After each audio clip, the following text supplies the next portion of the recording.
देखिए, स्टूडेंट के लाइफ में सबसे बड़ा जो रोल होता है वो टाइम मैनेजमेंट का होता है।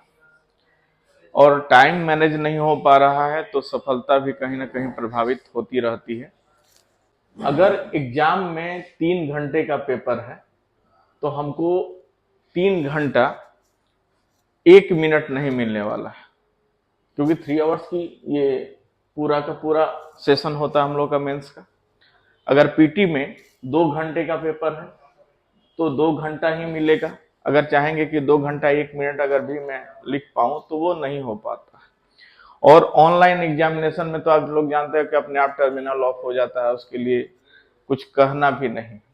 तो टाइम मैनेजमेंट हमें सीखना होगा। और हम लोग क्या करते हैं कि अनवरत रूप से स्टडी करने की आदत अपने अंदर डेवलप किए हुए हैं, और जो हमारे लिए बहुत ही घातक होता है।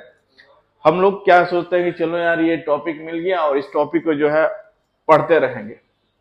तो अगर हम अपने समय को बांध के ना पढ़ें तो कहीं ना कहीं ये आगे जाके दिक्कत होने वाला है। तो इस बात को थोड़ा सा समझिए कि हम अपने टाइम स्लॉट को आगे निर्धारित करें कि 2 घंटे के अंदर 2 घंटे में ही हमें ये टॉपिक को खत्म करना है, या इस चैप्टर को पढ़ जाना है, या रिवीजन करना है, या अगर ये क्वेश्चन लिखना है तो मुझे 30 मिनट के अंदर इस क्वेश्चन को लिख लेना है और 30 मिनट में ही ये क्वेश्चन मैं लिख लूंगा। ये अपने दिमाग में डिटरमाइन कर ले। समय का बहुत ही बड़ा महत्व है। देखिए, समय के महत्व को लेकर एक बहुत ही बड़ी बात जो है मैं बता रहा हूं।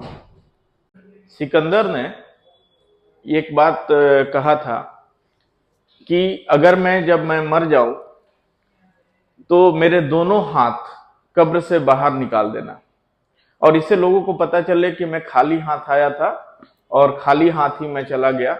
सिर्फ बीच में जो बेशकीमती चीज था वो समय था। तो ये इतना बहादुर और इतना महान व्यक्ति सिकंदर, जो कि हमको समय के महत्व को समझा के गया है कि कितना समय महत्वपूर्ण होता है। सिकंदर अरस्तु का शिष्य था, और अरस्तु जैसे महान दार्शनिक का शिष्य था, तो आप समझ सकते हैं कि कितना वो काबिल व्यक्ति था। और उसका अरस्तु का गुरु प्लेटो थे, प्लेटो के गुरु सुकरात थे। तो आप समझ सकते हैं कि ये उसका क्या सीरीज हुआ होगा। तो समय के महत्व को अगर हम नहीं समझेंगे तो कहीं ना कहीं हमारा परीक्षा प्रभावित होगा और हमारा सक्सेस भी साथ में प्रभावित होगा। इसलिए समय को पकड़ के पढ़ें। ये नहीं कि हम अनवरत रूप से पढ़े जा रहे हैं, तो ये कहीं ना कहीं गलत है। देखिए, अनवरत रूप से नहीं पढ़ना चाहिए। हमें ये डिटरमाइन कर लेना है कि हमें 2 घंटे में इस सेशन को करना है तो 2 घंटे में करना है। अगर ये टॉपिक को हमें 1 घंटे के अंदर फिनिश करना है तो 1 घंटे में फिनिश करना है। और बहुत सारे स्टूडेंट जो ये मुझे सुनने में आया है या मिलते हैं ऐसे कि मैं इतने घंटे तक पढ़ाई करता हूं। अब बराबर आप जो है बराबर पढ़े जा रहे हैं, उसका कोई मतलब ही नहीं बनता है।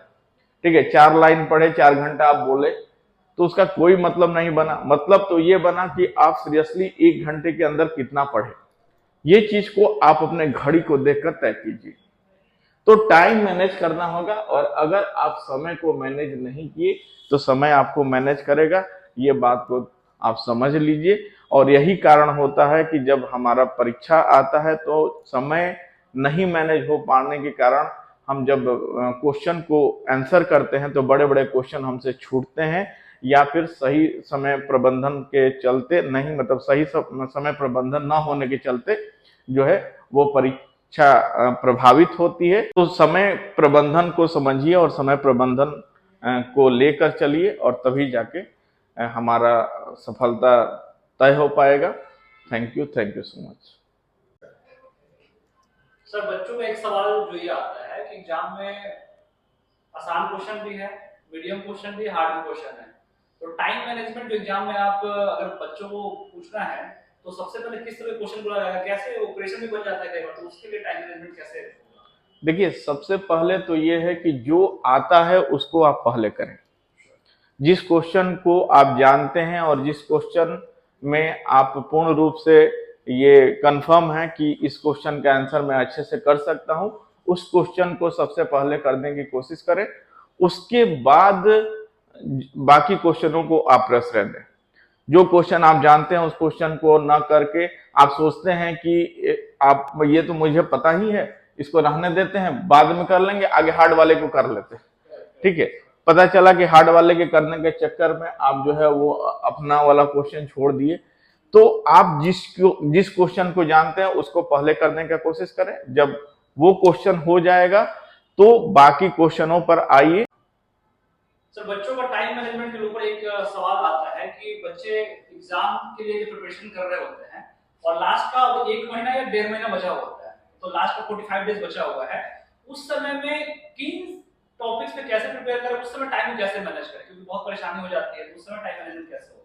देखिए, जो स्टूडेंट बहुत समय से तैयारी कर रहे हैं उनको सिर्फ रिवीजन करने की ज़रूरत होती है, लेकिन जो सोचते हैं कि लास्ट 45 डेज या 30 डे में मैं अपने एग्ज़ाम का तैयारी कर लूँ, तो बस मैं उनको यही कहना चाहूँगा कि वो अपने पढ़ाई को करते रहें, लगातार पढ़ाई को करते रहें। वो जितना जल्दीबाजी करेंगे उतना ही वो गड़बड़ करेंगे, उतना ही ज़्यादा वो मिस्टेक करेंगे, इसलिए जल्दीबाजी ना करें। जो लोग की तैयारी हो चुकी है वो अपना रिवीजन करें, लेकिन जिनकी तैयारी नहीं है और वो चाहते हैं कि एग्जाम आ गया और हम एग्जाम को, तो वो मतलब बस पढ़ाई करते रहें।